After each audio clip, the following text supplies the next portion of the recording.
Hello everyone, welcome to the next lecture on the CSRNet 2025. Today I will explain you how you can solve the problems related to the integral equation.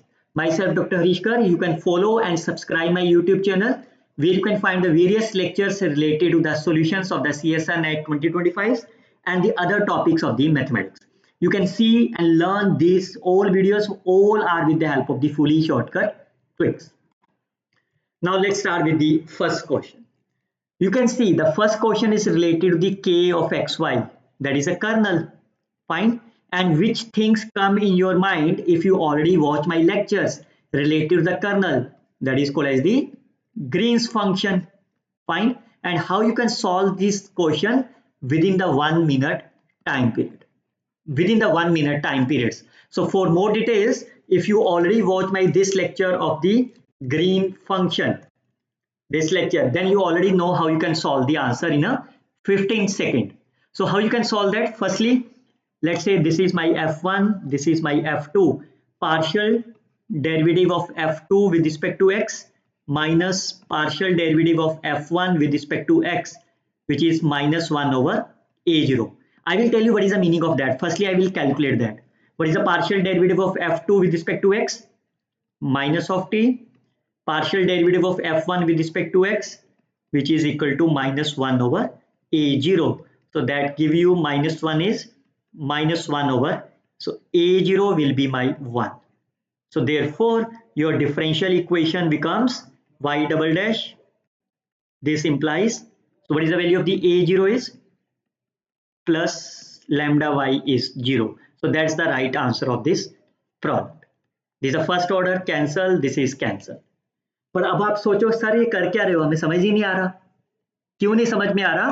क्योंकि अगर आप लोगों ने ये lectures पहले से नहीं सुने तो आपको नहीं समझ में आया ये कैसे मैंने शॉर्टकट ट्रिक्स लगा दी. कितने समय लगा मेरे को ये सब करने में? मेरे को लगता है 15 सेकंड या 20 सेकंड, 15 से 25 सेकंड का समय लगा और मेरे को आंसर मिल गया. फाइन. अब कैसे मैंने ये अप्रोच कर दिया अभी, चलिए अब समझाता हूं मैं आपको कैसे सॉल्व करेंगे. देखिए जब भी आपको कर्नल आ जाए, जब भी आपको कर्नल आ जाए, always apply the green function. What is a green function is, you have the differential equation a0 y double dash plus lambda y is 0 and having some boundary conditions. उसका solution क्या होगा? Y is equal to lambda times integration a to b k x comma t of y, where k is known as the kernel which is defined like f1 and f2 over the cases. Fine. तो यहाँ पे देखिए इस वाले part को f1 लिख सकता हूं, इसको f2 from 0 to t and from t to 1 और t टू जो भी आपकी लिमिट है a से b. अगर यहाँ पे a है तो a and then this is b. Then shortcut tricks क्या है? पहली बात तो हमेशा ये वाली प्रॉपर्टी पहले अप्लाई करनी चाहिए. Partial derivative of f2 with respect, मैंने देखो यही अप्लाई करा है यहाँ पे. फाइन. तो आपका टारगेट इसमें a0 निकालना है, तो f2 का x के साथ डेरिवेटिव करोगे तो माइनस ऑफ t आया, f1 का x के साथ डेरिवेटिव करोगे तो 1, तो a0 की वैल्यू कितनी आ गई? 1. और जैसे ही a0 की वैल्यू 1 आई, आपने गिवन इक्वेशन में फिल करा, आपको आंसर क्या मिल गया? y double dash plus lambda. तो इसका मतलब आपका आंसर a करेक्ट हो गया. सो a is a right answer. But एक और ट्रिक आपको दिमाग में रखनी है. अगर यहाँ पे कहीं ये सोल्यूशन इस तरह से होता, y is equal to minus of lambda, और अगर कहीं पे ये सोल्यूशन ऐसा लिया होता y plus lambda is equal to 0, तो मैं इस वाली इक्वेशन को इस तरह से लिख सकता हूं, y is equal to minus of lambda, और जैसे ही ये नंबर नेगेटिव आया तो आपका ये थर्ड इक्वेशन क्या चेंज हो जाएगी? यहाँ पे नेगेटिव हो जाएगा और यहाँ पे पॉजिटिव. फाइन. क्योंकि मेरे पास इक्वेशन आप देखिए यहाँ पे पॉजिटिव था तो मैंने पॉजिटिव से स्टार्ट करा, and that is the right answer of the problem. Fine. मैं बच्चों बार बार कह रहा हूं ग्रीन फंक्शन, और इस प्लेलिस्ट में ग्रीन फंक्शन के लेक्चर को सुनिए, आप 15 सेकंड में अपने आंसर्स निकाल पाओगे. क्या कमेंट करके बता सकते हो कि क्या आपको ये अप्रोच पहले से पता थी, और अगर क्या आपने ये मेरे लेक्चर पहले से सुने हैं कि नहीं सुने. चलिए नेक्स्ट क्वेश्चन करते हैं. That is the integral equation है. तो क्या रूल शॉर्टकट ट्रिक्स मैंने आपको बताई थी. कभी भी इंटीग्रल इक्वेशन हो आप इसको सिस्टम में कन्वर्ट कर लीजिए, ax is equal to b. Fine. Where a आपका क्या होगा?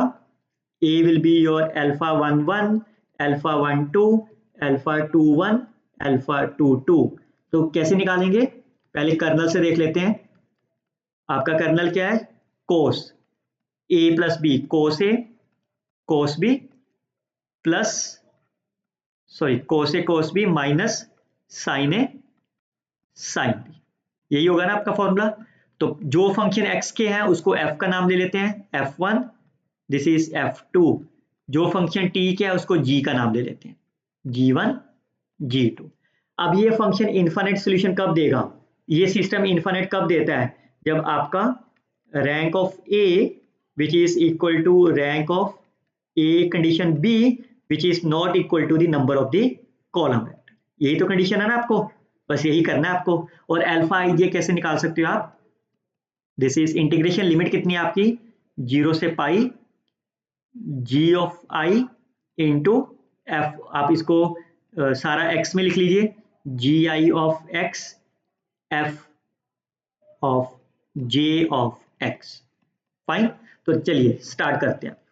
तो सबसे पहले टारगेट आपका एफ ए निकालना है, alpha 1 g1 f1 g1 f1 integration of the cos square x dx from 0 to pi which is nothing but b minus a over 2. How I can use the orthogonal property? Fine, so this answer is pi over 2. Orthogonal property के बारे में और अगर आप जानना चाह रहे हो, you can watch about my this lecture of the eigen value of the Fredholm equations. आप ये 4 लेक्चर सुनिए, Volterra equation, Fredholm equations, resolving kernel, आपकी पूरी इंटीग्रल इक्वेशंस क्लियर हो जाएगी, कहीं दूसरी जगह देखने की जरूरत नहीं है आपको भी। चलिए 1 2 g1 f2 g1 f2 cos and sin by the orthogonal property is 0, 2 1 g2 f1 g2 sin f1 sin and cos 0, 2 2 g2 f2, so अगर आप इस minus sine square again orthogonal property minus pi over 2। Is it okay? तो कितने second लगे आपको यहां तक निकालने में? अगर आप ऑलरेडी ऑर्थोगोनल प्रॉपर्टी जानते हो, you can get the hardly 10 seconds. Can you find the eigen values? Eigen values of the A is pi over 2 minus pi over 2। Fine, now अब मैं आपको एक सिंपल यहाँ पे ट्रिक्स दे देता हूं। पहले आप गिवन इक्वेशंस को इससे कंपेयर करिए, ए से B kernel and U of T. Fine, कोई भी सिस्टम आपका है A X is equal to B, ये यूनिक सोल्यूशन कब देगा? जब eigen value of the A जो है वो 1 ओवर लैम्डा के इक्वल नहीं आएगी। नो सोल्यूशन और इनफाइनाइट सोल्यूशन कब देगा? जब आइगन्स वैल्यू ऑफ द ए जो है आपकी 1 ओवर लैम्डा के इक्वल आएगी। फाइन, अब आपकी आइगन वैल्यू क्या है आपकी? Pi over 2 minus pi over 2, lambda कितना आपका? 2 ओवर पाई। तो देखिए आपको क्या चाहिए? Infinite many solution, that means same आनी चाहिए। तो कौन सी आइगन वैल्यू है आपकी? यही तो है। दिस इज नॉट इक्वल, तो इसके कोरस्पॉन्डिंग तो आपको यूनिक सोल्यूशन मिलेगा, बट हमें चाहिए इनफाइनाइट मैनी सोल्यूशंस। फाइन, तो व्हाट इज द बी? मैं बी को भी यहाँ पे लिख देता हूं आपके लिए। B is the integration from A to B F X into kernel of the T. So T का आंसर आपके पास in the terms of the X. दूसरा भी 0 to F, 0 to pi F X और साइन का function g1, this the g1, this the g2।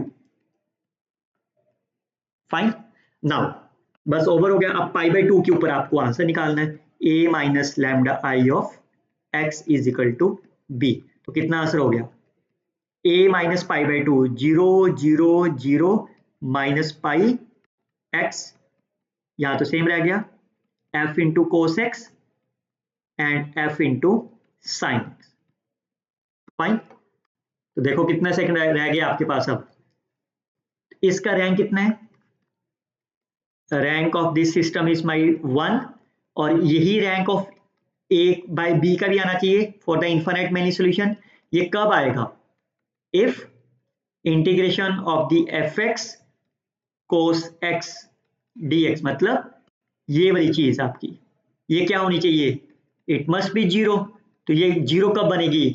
Again by the orthogonal property. ये 0 कब बनेगा? जब आपका f x not equal to cos x हो।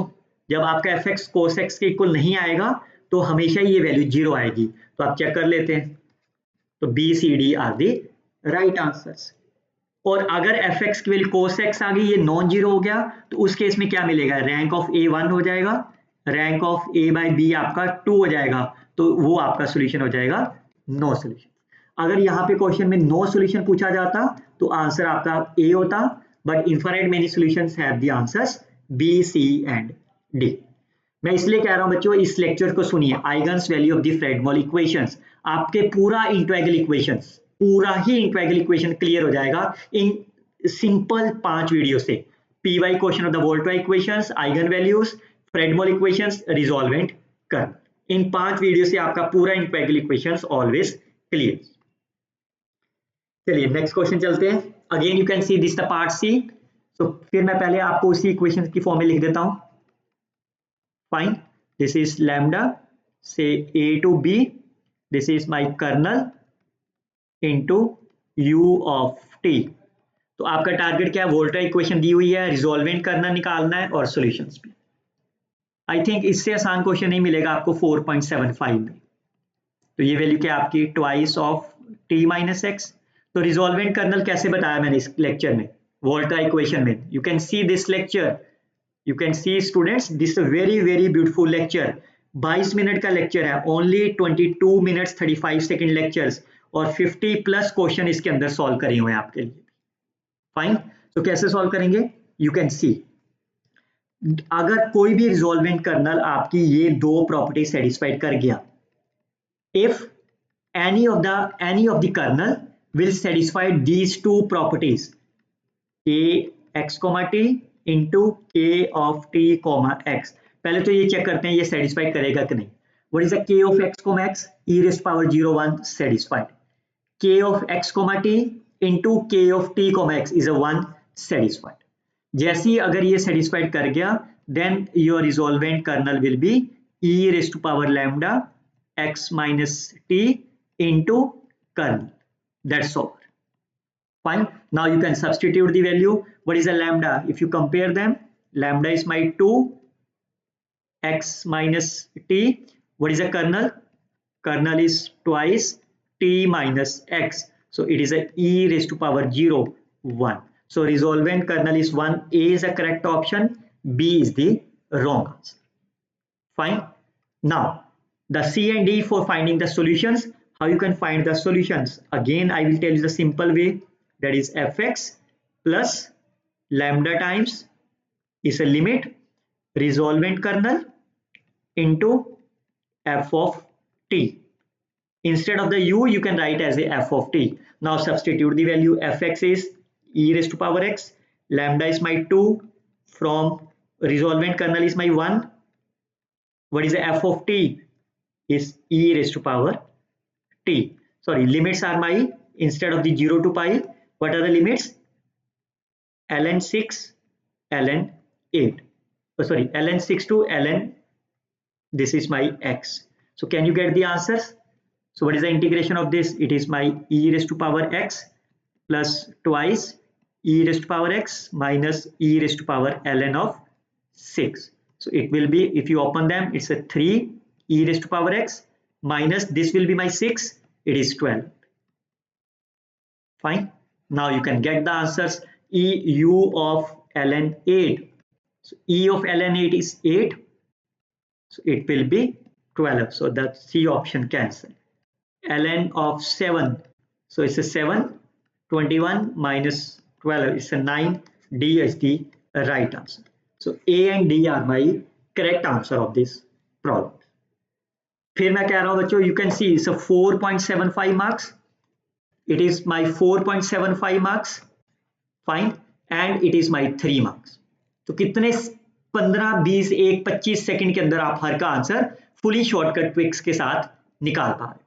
So I hope you can enjoy this session. You can like and comment on this video as well and share this video with your friends too. I will come up with very soon in the next lectures. Till then you can also watch my these previous lecture, very beneficial for you. I hope you can share this video with your friend. You can like and comment on this video as well. Best of luck students, and don't forget to subscribe my YouTube channel. Happy learning always.